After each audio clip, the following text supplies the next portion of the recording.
जहां प्रदेश में सशक्त भू कानून की मांग को लेकर मुख्यमंत्री पुष्कर सिंह धामी का कहना है कि उनकी सरकार विधित भू कानून लाने जा रही है। वहीं भू कानून को लेकर पूर्व सीएम डॉक्टर रमेश पोखरियाल निशंक ने अपनी राय रखते हुए कहा है कि हम शुरू से ही हिमाचल प्रदेश की तर्ज पर उत्तराखंड में भू कानून लागू किए जाने के पक्षधर रहे हैं, क्योंकि भौगोलिक परिस्थितियों के अनुसार उत्तराखंड का करीब 70% क्षेत्र वन भूभाग वाला है, जिसके कारण 30% भूभाग में लोगों की दुकानें और मकानें हैं। इसलिए ये बहुत जरूरी हो जाता है कि हम किसी तरीके से इसको संरक्षित रख सकते।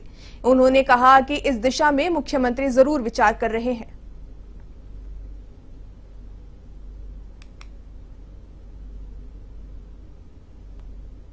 मुझे लगता है जो जिसकी आप चर्चा कर रहे हैं उस पर मुख्यमंत्री जी ने कुछ बोला है तो निश्चित वो सोच रहे हैं उस दिशा में।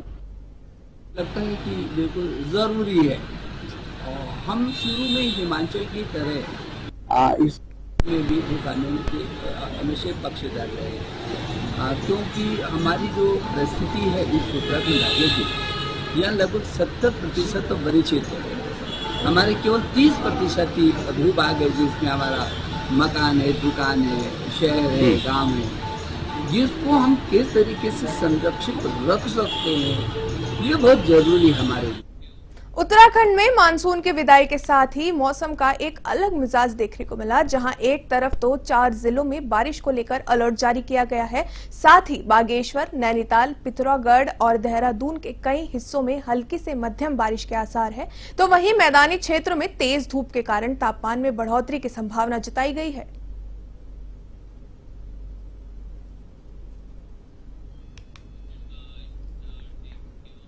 चंपावत में आखिरकार एनएच के कर्मचारियों की 5 दिन की कड़ी मशक्कत के बाद स्वाला में बंद पड़े टनकपुर चंपावत एनएच को यातायात के लिए सुचारू कर दिया गया है। इस दौरान सभी बड़े और छोटे वाहनों को सुरक्षित निकाला गया। चीफ इंजीनियर दयानंद ने बताया कि स्थिति सुधारने के साथ समय सीमा बढ़ाई जाएगी और एनएच पर पहाड़ी ट्रीटमेंट का कार्य शुरू किया जा चुका है, तो वहीं एनएच खुलने से प्रशासन और जनता ने राहत की सांस ली है। एनएच को खोलने में सबसे बड़ी भूमिका अधीक्षण अभियंता अनिल ने निभाई है।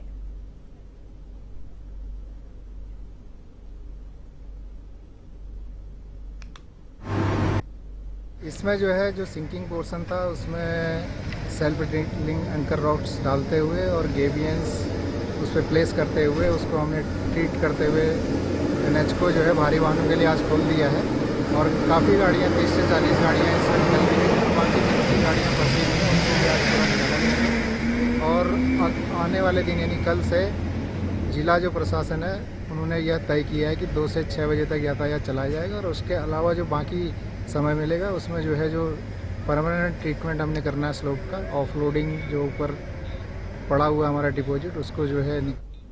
चंपावत में बीते कुछ दिनों से बंद पड़े टनकपुर चंपावत राष्ट्रीय राजमार्ग को खोल दिया गया है। वहीं कुमाऊं कमिश्नर और सचिव मुख्यमंत्री दीपक रावत ने एनएच के डेंजर जोन स्वाला का निरीक्षण किया और साथ ही भू ध्वस्त के स्थायी समाधान के लिए प्रस्ताव के बारे में अधिकारियों से जानकारी ली। कमिश्नर रावत ने आवागमन के लिए सावधानी बरतने के लिए कहा है, तो वहीं डीएम चंपावत नवनीत पांडे ने आयुक्त में स्वाला में किए जा रहे पहाड़ी को स्थायी ट्रीटमेंट कार्यों के बारे में विस्तार पूर्वक जानकारी दी।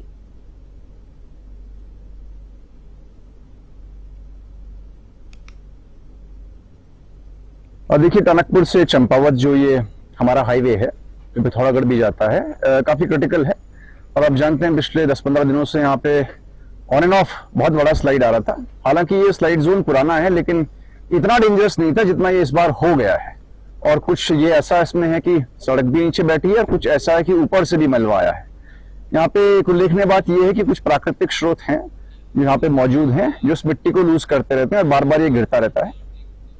पौड़ी में प्रारंभिक शिक्षा विभाग की ओर से खेलकूद प्रतियोगिता का समापन हुआ। कार्यक्रम में समापन अवसर पर मुख्य अतिथि के रूप में ब्लॉक प्रमुख दीपक खुगसाल मौजूद रहे, तो वहीं कार्यक्रम में छात्र छात्राओं ने विभिन्न खेलों में उत्साह दिखाया। वहीं जूनियर शिक्षक संघ की ब्लॉक अध्यक्ष रश्मि बिष्ट ने विजेताओं को ट्रॉफियां प्रदान की, साथ ही नृत्य कर सांस्कृतिक कार्यक्रम की भी प्रस्तुति दी गई। 3 दिवसीय क्रीड़ा प्रतियोगिता में करीब 1200 से अधिक छात्र छात्राओं ने भाग लिया था। और छोटे छोटे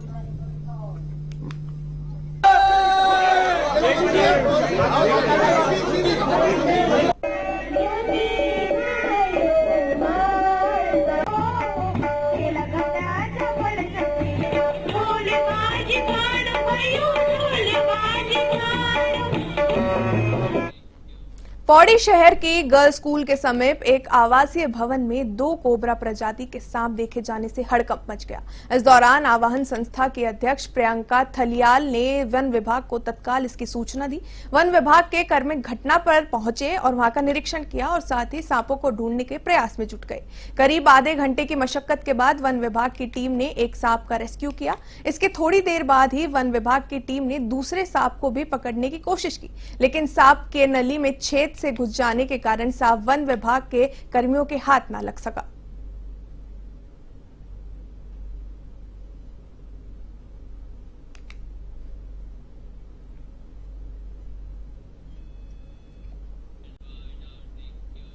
मशहूर अंतर्राष्ट्रीय रेफरी नंद किशोर बंबू के मसूरी स्थित आवास में मसूरी स्पोर्ट्स क्लब एसोसिएशन की ओर से आयोजित कार्यक्रम में मशहूर अभिनेता टॉम ऑल्टर की 7वीं पुण्यतिथि पर उनको श्रद्धांजलि दी गई। इस मौके पर मसूरी स्पोर्ट्स एसोसिएशन के अध्यक्ष सूरज सिंह रावत ने कहा कि टॉम ऑल्टर मसूरी के थे और उनकी यादें मसूरी से जुड़ी हुई है।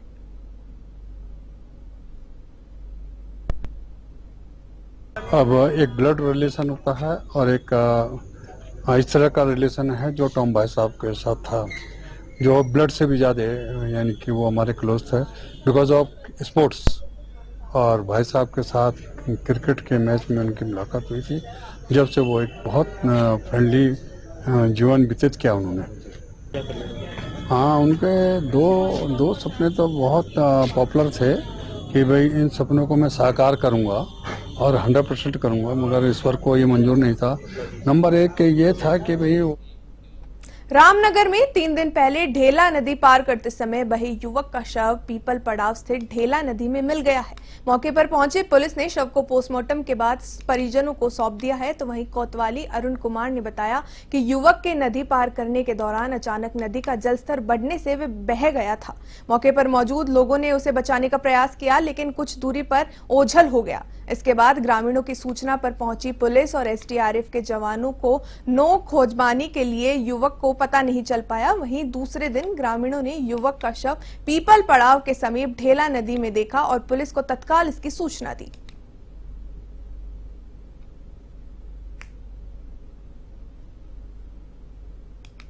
डेड बॉडी सर हमने जो है यहाँ हमारे गांव से, जहाँ से ताश बंद है ढेला वेरा से, अब वहाँ से हमने जो है वो एटीएस भी आई थी और पुलिस वाले भी साथ में थे और वहाँ से हमने तुमड़िया डैम तक देखा। और आज सुबह जो है ये जो है पीपल पड़ाव शमशान घाट के सामने इनकी लाश में। क्या नाम था इनका? पूरन। कितने दिन से गायब थे ये सर? 30।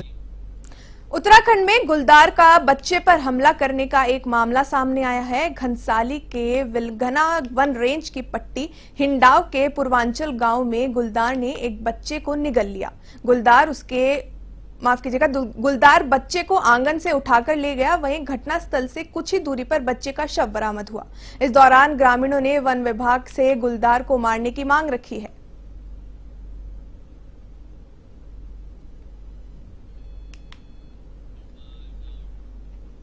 देहरादून के पटेल नगर में कोतवाली पुलिस ने नगर और देहात क्षेत्र में स्पा सेंटरों पर अचानक छापा मारा है। वहीं पुलिस की इस कार्रवाई से क्षेत्र में हड़कंप मच गया। चेकिंग के दौरान पुलिस ने लाइनवुड स्पा एंड सैलून में 3 पुरुषों और 3 महिलाओं के आपत्तिजनक स्थिति में मिलने पर संबंधित स्पा संचालिका सहित 4 लोगों के विरुद्ध मुकदमा दर्ज किया है। साथ ही मौके से 5 पीड़िताओं का रेस्क्यू किया गया है। इसके अलावा पुलिस ने स्पा सेंटरों में अनियमितता पाए जाने पर 29 स्पा सेंटरों के चालान करते हुए 10,750 रुपए का जुर्माना वसूल किया है।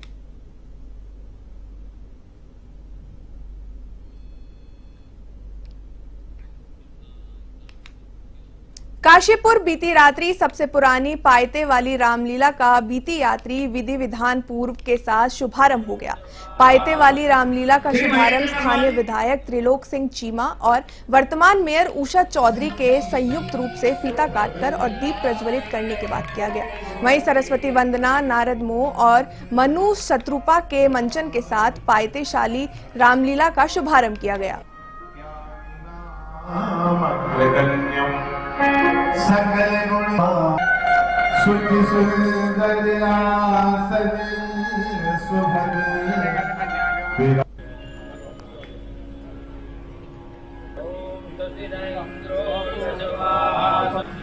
श्री महेंद्र करवानी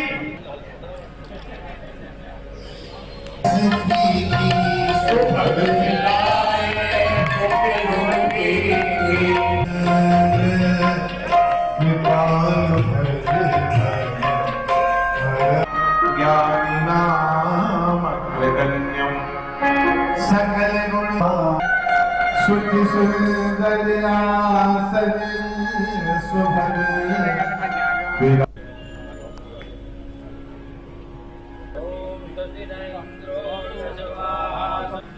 श्री महेंद्र करवानी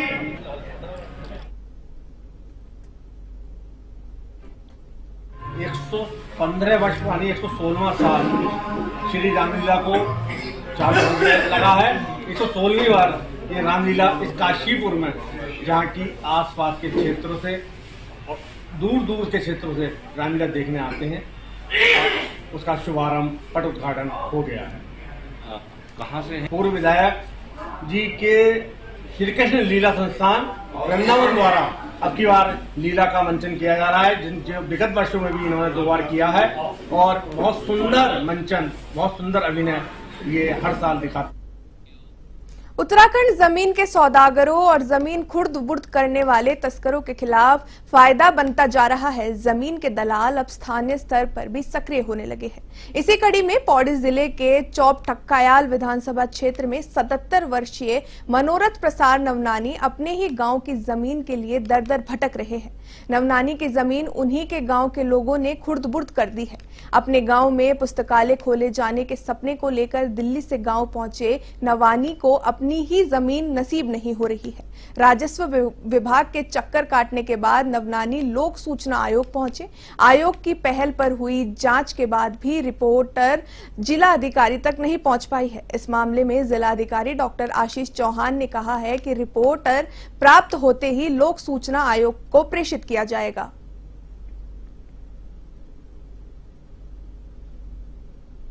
4-5 साल तक ऊपर वाला मंजिल चढ़ाया, उसके बाद इन्होंने विभाग छोड़ दिया। कभी कह रहे इधर को मेरा है, कभी कह रहे इधर को मेरा है। PWD की इनका जो खेत है वो PWD में जा रखा है। पूरा खेत PWD में जा रखा है। PWD ने मुआवजा दे रखा है। अब PWD उस मुआवजे को वापस कर दी है, तो किस बेस पे कर दिया है? कल तो कोई ऐसे करेगा PWD हर एक का मुआवजा वापस कर लेगा।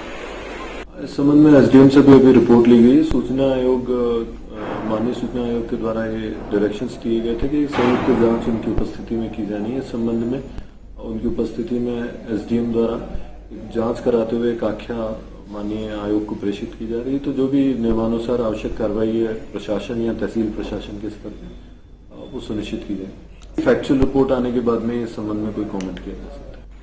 2020 में यहाँ नहीं आ पाया और मैंने जो है त्रिलोचन को भी समझाया कि भाई हमारे, और उसमें तो स्वीकार किया, हाँ भाई साहब आपका खेत है, इधर तो 2 कमरे की जगह है, मेरे पास उसके प्रमाण है।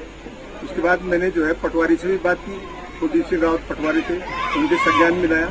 1 अगस्त 2020 को मैंने मैसेज किया 4 फोटोग्राफ के साथ।